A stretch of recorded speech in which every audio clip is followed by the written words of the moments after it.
टमाटर की चटनी चटक चटक के। ऐ टमाटर की चटनी चटक चटक के, रेंगने का माई चलेली मटक मटक के।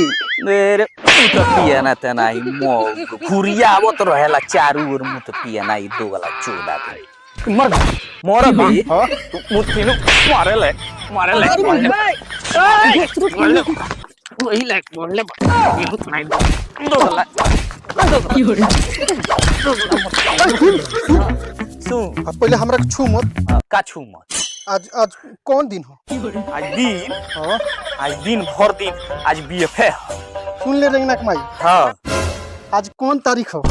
आज तारीख 31 दिसंबर ह 31 दिसंबर हनु। हां 31 हमरा कितनो मार ले कितनो पीट ले।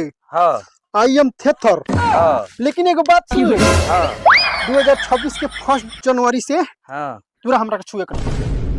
अच्छा माने आज तारीख पीट ली हां तब कहा त ल ल ल ल ल और मत ल ना तू थथर होइले हो अब कम 2025 के लास्ट दिन जितना पीट ले 2026 में अथी करनु तो तोर हल्ला काट बोला कटबो हां हां हां तो अपन थथरलोजी या अपन दोगलैया छोड़ दियो ना तो बिन 1 तारीख होता नु हां तो 1 तारीख के बाद से हम सोचहु तरह का ना छुए लेकिन तू अपन दोगलई छोड़ देब तो अब तो एगो बात सुन ना। हां चूहा निकला बिल से। हां हैप्पी न्यू ईयर दिल से। अच्छा बिने से हमरा तोरा प्यार मोहब्बत फिर से चालू। अच्छा बिहने से हम नया साल में नया अंदाज। बाहरी थेथर वाह थेथर नंबर 1 रेंगना का पापा दोगला नंबर 1 थेथर नंबर 1।